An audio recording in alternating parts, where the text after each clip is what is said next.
En Palabras Podcast, un espacio donde le pondremos nombre y apellido a lo que sucede en tu mundo interno, con César Menoni y Víctor Castillo. Síguenos en Instagram como En Palabras Podcast.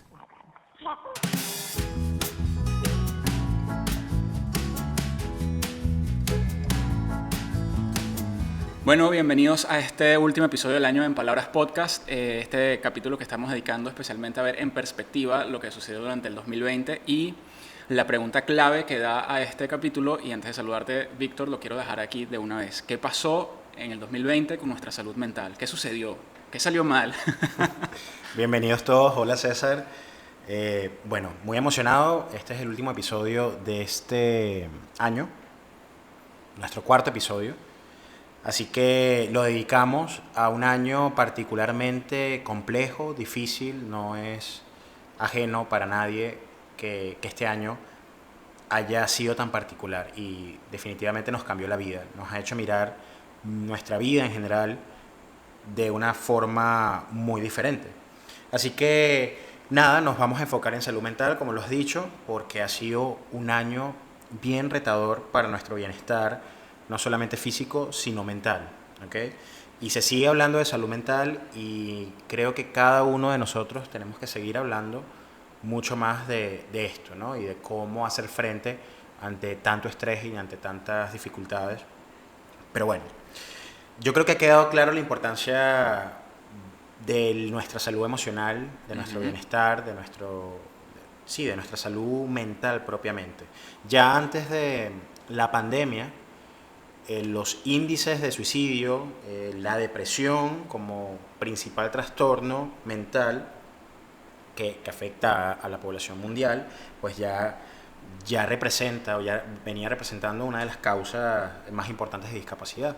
Y llega la pandemia a confundirnos, digamos que llegó y ninguno estábamos preparados y creo que nos da la sensación de que nadie estaba preparado. Y acelerar procesos de ansiedad y de estrés, ¿no? En las personas, que también terminan llevando a muchas personas hacia estados de depresión, que está muy relacionado a todo ese tema. Entonces, sí, de hecho lo que estás comentando, hay un artículo de la Organización Panamericana de la Salud que dice que en Latinoamérica, para centrarnos en nuestra región, entre el 50 y el 70% de la población en América Latina en general no tienen acceso a servicios de salud pública. E incluso ellos hacen un llamado porque en servicios de seguros privados no están incluidos la atención de la salud mental.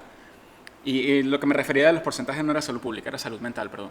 O sea, entre el 50% y el 70% de la población en América Latina no tiene acceso a servicios de salud mental, gratuitos, ni públicos, ni privados, no los hay, no son tomados en cuenta. Lo que a mí me preocupa muchísimo porque sigue siendo, y justamente lo que estás diciendo al inicio, es una especie de tabú todavía hablar de nuestra salud emocional. Me siento estresado, algo tan sencillo como eso, me siento ansioso por la situación.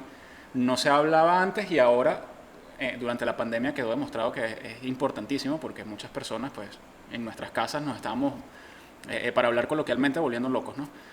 Sí, y que entonces queda claro también la necesidad que tenemos como región de un acceso a servicios de salud mental de calidad, ¿no? Y principalmente el acceso, la educación, la información, pero el acceso a ellos, porque las medidas que fueron tomadas durante este año con sus particularidades dependiendo del país, bueno, hicieron estragos. Para unos pues, fue más llevadero, para otros no tanto. No solamente las medidas, sino pues veamos para los trabajadores de la salud, ¿sí? Claro. Lo difícil y que sigue siendo para ellos, aquellos que han enfermado, perdido un familiar, también un ser querido. Las personas que han perdido trabajos. También muy, muy importante para los estudiantes que tuvieron que cambiar sus aulas de clases por estar en casa junto a su familia, Sí. y todos en un mismo lugar. Y pues bueno, muchas de esas medidas pues las seguimos teniendo y todavía no hay una clara fecha donde todo cambie, ¿no? Afortunadamente pues, y ya veremos qué pasa también, va sucediendo y vamos también mirando un poco y ajustándonos. Afortunadamente ya la vacuna está andando, pero pues hay que esperar. Sí, correcto. Es algo que va a ser muy progresivo y justamente, bueno, de eso vamos a hablar más hacia el final, pero el tema de las expectativas al 2021, cómo manejar eso, porque e incluso las vacunas que se están poniendo pues siguen estando en fases de prueba al final. Entonces hay que ver eso con mucho cuidado también. Sí, yo creo que este episodio va dedicado a buscar la manera en la que cada uno de nosotros podamos poner en perspectiva nuestro 2020. Aquí hablamos de temas muy generales como estos que acabamos de mencionar, pero cada uno ha vivido este 2020 desde una realidad particular y la idea no es dejar de lado eso y es como año, como ciclo, donde está compilado, como todo ciclo, compilado por momentos agradables y no agradables y no tan agradables, pues la idea es poder integrar, que cada uno haga ese trabajo de búsqueda y para integrar este año, que no solamente ha sido, estoy seguro, de aspectos negativos, sino Sí, de otros claro, positivos, también ¿no? hay aspectos positivos. Pero a ver, vamos a ver un poco en perspectiva la situación. Aislamiento, confinamiento, en muchos casos pérdidas de empleos, pérdidas familiares, incluso cambios de país. Muchas personas tuvieron que regresar a sus países o mudarse de país. A eso súmale el proceso migratorio que se vive en América Latina. Eh, ¿Cómo afecta todo esto el desarrollo social de nosotros como personas? La dinámica social de nosotros como personas, socialmente, cómo nos vimos afectados y cómo nos afecta eso personalmente? Bueno, en principio que por cómo actúa el virus y las medidas de confinamiento, pues ya allí, y de distanciamiento social, como se le llama, yo prefiero llamarle distanciamiento físico, porque el distanciamiento social realmente, la ayuda y la cercanía aún en la distancia, nos hemos dado cuenta también que ha sido muy necesario.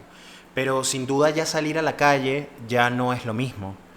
Ya concebir que alguien no lleve una mascarilla para protegerse del virus ya es raro. O sea, de haber sido en marzo, al menos en esta parte del mundo, tan raro ver a personas con mascarilla, ahora es lo cotidiano. Se ha transformado en lo cotidiano y ha cambiado nuestra interacción de tener cuidado con tocar superficies, de mayor espera a los sitios donde entramos, las medidas de bioseguridad. Eso tiene un efecto en nuestra manera de salir y de interactuar, por supuesto.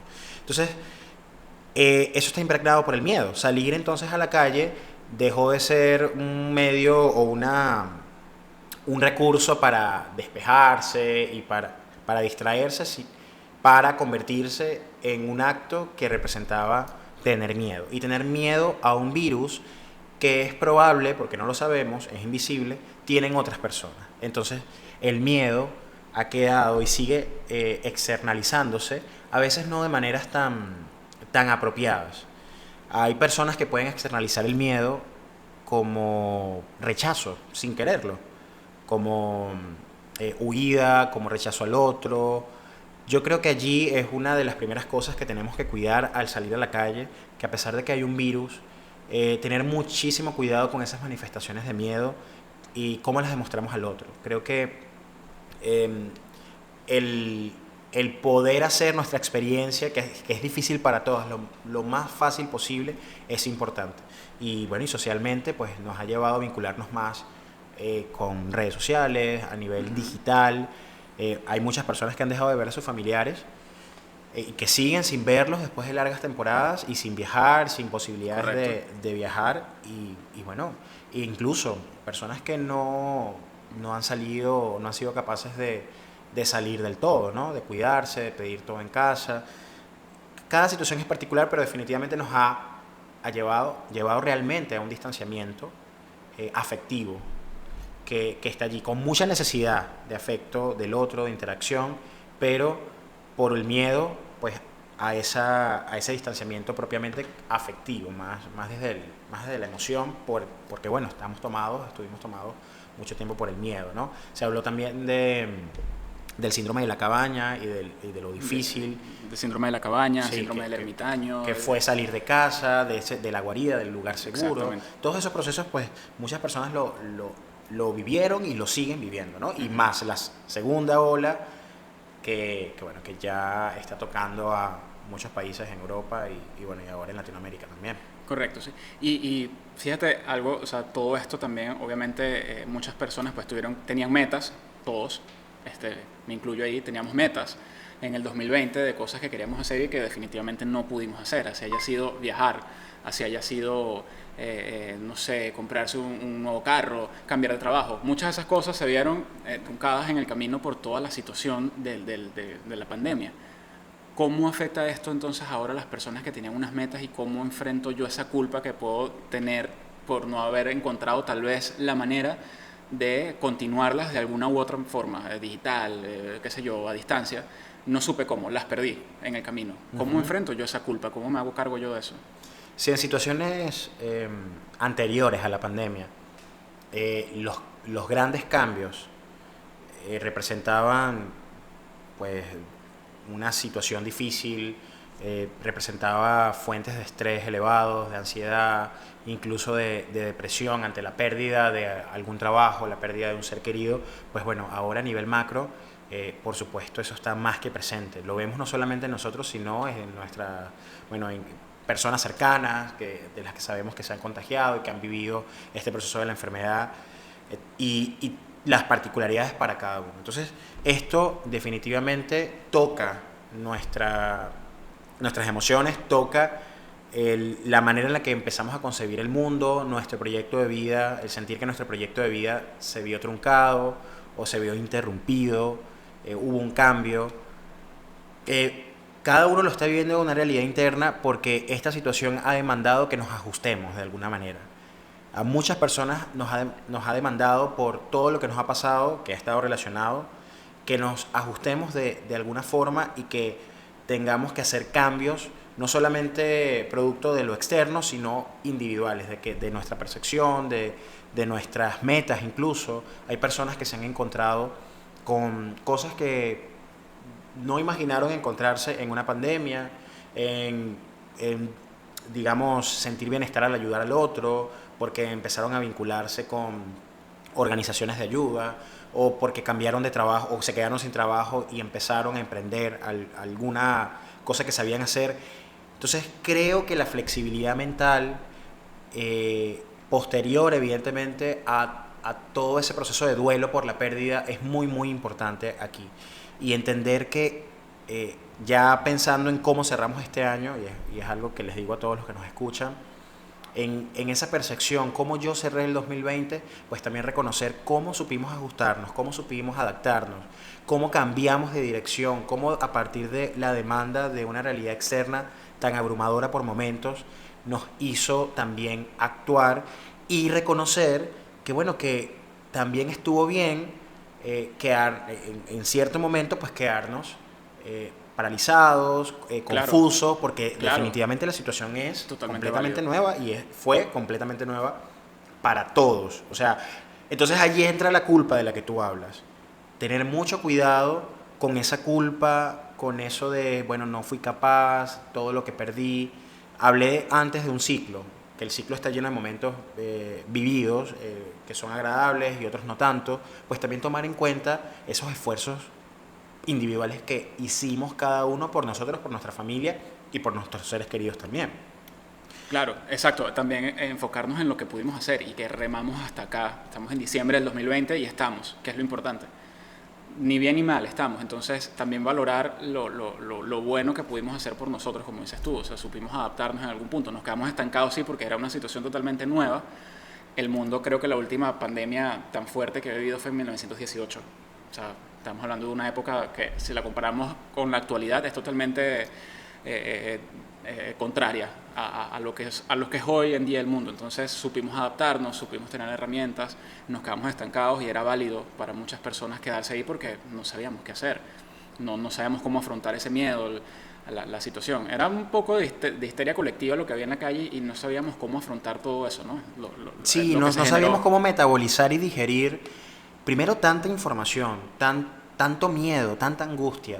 El ser humano, nosotros, ante niveles de angustia elevadas, nosotros tenemos que digerir, como empezar a ver los pros y los contras, pero esta situación nos sobrepasó en algún momento tanto que nos fue difícil hacer ese proceso natural. Entonces, creo que mirarnos de una forma más benevolente, más compasiva. Sí, más compasiva totalmente nos va a ayudar a dar este cierre a este año que quizás fue mejor de lo esperado o quizás no. quizás queremos hacer un montón de cosas, pero no perder de vista ese proyecto de vida y también reconocer y entender que ese proyecto de vida a veces no es estático, que la realidad externa, que es una de las cosas con la cual todos lidiamos, viene a nosotros como dicen mucha gente, a ponernos pruebas, ¿no? Como a retarnos. Y aquí estamos haciéndole frente a un año tan difícil y lo que nos espera, porque bueno, ojalá pero mágicamente las cosas no se van a arreglar, esto es todo un proceso y aquí seguimos. Eso es lo que nos va a dar pie para para cerrar este año y comenzar el 2021, ¿no? Sí, y eso lo que estás diciendo ahorita, porque para muchas personas fue bueno, muchas personas crecieron y otras personas podemos caer en situaciones de, bueno, me comparo porque a mi vecino le fue súper bien y a mí me fue malísimo, perdí el trabajo, me quitaron el contrato, qué sé yo, tuve que cerrar el negocio, no fue igual. Y es importante no compararnos porque la carrera personal, y cuando digo carrera es la competencia personal que lleva mi vecino, no es la mía es la mía y la de él es la de él. Y es importante no caer en esa comparación de, bueno, hay personas que le fue súper bien, porque a mí me fue tan mal en este año. Entonces creo que eso de enfocarnos en lo bueno es importante. Darnos esa palmadita y ser más compasivos con nosotros creo que ayuda bastante en un año complicadísimo para todo el mundo, porque incluso para el que le fue bien, tuvo que afrontarse a situaciones difíciles también y adaptarse y conseguir soluciones. Entonces, así es, y bueno, y ese es el gran problema de compararnos, ¿no? Y de sobregeneralizar, que aunque el mundo pareciera que en todos lados está la pandemia, está esta situación, no todos estamos viviendo esto de la misma forma. A algunos nos ha costado más, a algunos nos ha costado menos, y compararnos es no ver o dejar de lado nuestra individualidad, nuestra particularidad y nuestro esfuerzo. Compararnos con el otro y bueno, y como que disminuirnos en base a eso nunca es un método adecuado, porque nos dejamos sin querer de lado, ¿no? Entonces, sí creo que reconocer nuestro esfuerzo y cómo fuimos capaces de ajustarnos de manera individual a todo esto a partir de tanto cambio externo, tanta angustia, es importantísimo. Cómo comenzamos de nuevo, cómo retomamos esas metas que dejamos en algún punto, cómo vuelvo a empezar lo que estaba estudiando y que lo dejé, cómo consigo de nuevo un empleo que me llene como persona, cómo pongo en orden las cosas que me están pasando por la cabeza, mi ansiedad o lo que sea con lo que esté luchando en este momento, cómo miro yo hacia un 2021 ahora que, bueno, sí, chévere, tenemos una vacuna ya por allí en algunos países, como en Estados Unidos y en Inglaterra, que ya están vacunando a algunas personas, pero eso es un proceso que en Estados Unidos incluso están hablando de se puede extender hasta el segundo trimestre del 2021. No va a ser algo inmediato ni nada. Entonces, ¿cómo miro yo hacia allá? ¿Cómo nos adaptamos? No sabemos qué va a pasar en el 2021, pero aprender tal vez alguna manera o entender que podemos adaptarnos a las situaciones según vayan viniendo y tener esa capacidad camaleónica, por llamarlo de alguna manera, de, ok, ahora viene esto, si ya sobreviví el 2020 que fue catastrófico, ahora déjame ver cómo afronto yo esto, que es como un reinicio, pienso yo, de todo esto. Sí, siempre hay o la mayoría de las veces hay una sensación cuando se comienza el año y se cierra, pues, de nuevos inicios, y para algunos, pues, el dar inicio a otro año en estas condiciones puede ser particularmente difícil de visualizar, ¿no? Sobre todo, como dices tú, que no sabemos qué va a pasar. Aquí tenemos que enfocarnos quizás en nuestra propia individualidad. Yo creo que a veces hay que ir a lo simple. Aquí quedó claro que, por ejemplo, estas medidas en un principio fueron tomadas a medida que las investigaciones avanzaban, que se supo cómo actuaba el virus, y como que se intentó, ya no sé, cada quien pensará sin éxito, con éxito, ciertas medidas, pero en un primer momento para preservar la salud física. Y en ese preservar la salud física se asomó la salud mental a decirnos, también tiene un lugar, tiene un espacio, y yo creo que eso es importante y es un buen comienzo. ¿Cómo le doy lugar a mi propio bienestar, a mi propia salud, que representa también un esfuerzo? Porque cuidar la salud física representa un esfuerzo, un asunto también de voluntad, de organización. En la salud mental, como también empiezo a incorporar cosas que comiencen a impregnar mis hábitos también de cosas que me aporten a mi salud emocional, ¿no? El estrés, está claro los estragos que puede producir, la ansiedad, muchas personas ante todo lo que pasaba tuvieron ataques de pánico, crisis de ansiedad muy elevadas, insomnio, son características que nos acompañaron, y ahora pues también aprendimos que el excedernos con la exposición a noticias, el excedernos con las redes sociales, el usar las redes sociales para promover o para seguir sí, enviando noticias falsas o sin verificarlo, también nos hace daño. Somos una red y este es el medio ahora, lo digital, que tenemos, pero que puede jugar en contra también. Entonces, creo que es darle un lugar a nuestra salud mental y que, bueno, también darle un lugar a esa flexibilidad mental que pueda y que sepamos que se trata también de que nos espera quizás un año en el que tengamos que seguir ajustándonos, haciendo un gran esfuerzo para adaptarnos a todos los cambios que comiencen a ocurrir, ¿no? Pero no estamos en el mismo punto que marzo, que abril o que mayo. Ya hemos estado incorporando cosas y eso hay que reconocerlo y hay que tomarlo en cuenta. Sí, sí, de hecho tú me mencionaste más temprano el eslogan de la OMS, si no me equivoco. Sí. Sin salud mental no hay salud. Era lo que decía, ¿no? Exactamente. Y creo que lo resume muy bien. Sí, sí, totalmente. Y eso es muy importante lo que pasó este año el descubrimiento de muchas personas de necesito ponerle atención a lo que está pasando en mi cabeza porque si no, no voy a poder terminar este año de una manera saludable.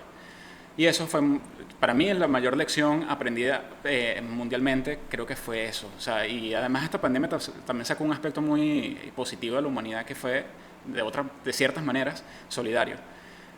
Creo que la humanidad hasta cierto punto ha sido muy solidaria entre todos nosotros. Otros casos no ha sido así, pero se han visto también aspectos positivos de lo que podemos hacer, aun cuando no podemos pasar la calle y saludar al vecino, pues podemos ayudarnos de muchas otras maneras, ¿no? Víctor, no sé, para cerrar, no sé tú como psicólogo, ¿qué mensaje le darías a las personas que están en ese proceso bueno, voy hacia el 2021 y voy con todo y ya no me pienso detener? Bueno, en principio que estoy consciente que cada persona que escucha este episodio tiene una realidad bien particular y que es importante diferenciarla del otro, ¿no? Que hacer ese proceso de introspección ahora que finaliza el 2020 vale la pena, y de poner también en alto y tomar en cuenta todos aquellos momentos adversos a los que hicimos frente y a los que nos acomodamos, como veníamos hablando, a los que nos ajustamos e hicimos un gran esfuerzo, y de los que quizás no nos sentimos en algún otro momento capaces de hacerlo y lo pudimos hacer. En principio, reconocer esos logros que, aunque han podido ser o mejor o no como esperábamos, ¿sí? Tienen un lugar. Reconocer y darle paso a que somos personas que no somos de hierro, somos vulnerables, y reconocer esa vulnerabilidad nos hace sentirnos también vivos. Entonces, darle un lugar a la salud mental, a hábitos saludables. En casa tenemos un montón de recomendaciones, acercarnos muchísimo a todo aquello que nos aporte a nivel de salud mental, de bienestar propiamente psicológico. Y bueno, y salir a la calle también, que sea un proceso menos difícil. Ya lo es. Las aglomeraciones, cuidarse, no bajar la guardia, por supuesto, pero tratar de regular esas manifestaciones de miedo, como hablaba temprano, creo que es súper importante, que no sean expresadas de modo hiriente con otras personas, ni que representen discriminación al otro, por ese miedo de contraer al virus. Tratar de seguir con las alianzas, de acompañar a las personas desde en casa o fuera de casa, buscar las maneras que, aunque tengamos no sea lo mismo hasta nuevo aviso, pues que esté más presente la socialización, el interactuar, el acompañar, ya sea por las vías que tengamos para eso, ¿no? como que acercarnos más. A mayor distanciamiento físico, diría, pensar cómo yo me acerco más con el otro y conmigo mismo. Si hay un virus que me demanda distancia, cómo yo me acerco más a lo que yo quiero, llámese proyecto de vida que haya cambiado, llámese la ayuda al otro. Creo que esa es una recomendación como más personal que yo hago y que me hago también con todo esto. Por supuesto. Me gusta totalmente. Y estoy totalmente de acuerdo también con eso que estás diciendo. ¿Cómo me atrevo? ¿Cómo me atrevo ante esta nueva situación a seguir adelante y a no permitir nuevamente caer en un estancamiento, qué sé yo, todo esto, de lo que veníamos hablando? Bueno, cerrando ya entonces nosotros este capítulo, este episodio, y nada, deseándoles entonces una feliz fiesta de fin de año, feliz Navidad a las personas que estén en casa y que ojalá puedan reunirse en familia y si no, pues una nueva manera de ver este año y esperando que en el 2021 sea totalmente distinta esta situación de esta Navidad a distancia y en medio de una pandemia y esperando que todo mejore, ¿no? Por supuesto, deseando lo mejor siempre. Sí, creo que la esperanza, que es algo tan mencionado en Navidad, en estas fechas, tiene que estar más presente ahora mismo, pero concebida como, esas posibilidades, que hay posibilidades todavía afuera, que hay cosas que se pueden hacer, que ahora más que nunca se necesitan y hacer uso de ellas. Entonces, yo también les deseo una feliz Navidad a todos, mucha cercanía, a pesar de que, no se esté de manera física, aquellos que puedan, pues que bueno, y aquellos que haya sido todo esto interrumpido por las condiciones actuales que vivimos, pues que se puedan hacer presentes a pesar de la distancia, ¿no? Y vale la pena la introspección y el reconocer también lo bueno y darle un lugar, como dijimos, a nuestra salud emocional y mental. Seguro que sí. Bueno, hasta el próximo capítulo, que será Recursos Psicológicos parte 2. Así es. Que fue el interrumpido por este capítulo especial que creamos para cerrar el año 2020. Así que nada, y si tienen a alguien a los que piensen, que hayan pensado al escuchar este episodio, pues no duden en recomendarlo. Muchas gracias a todos y hasta el 2021. Escúchanos en el próximo podcast Recursos Psicológicos parte 2. Y si te gustó, comparte este episodio en tus redes sociales. Síguenos en Instagram como En Palabras Podcast.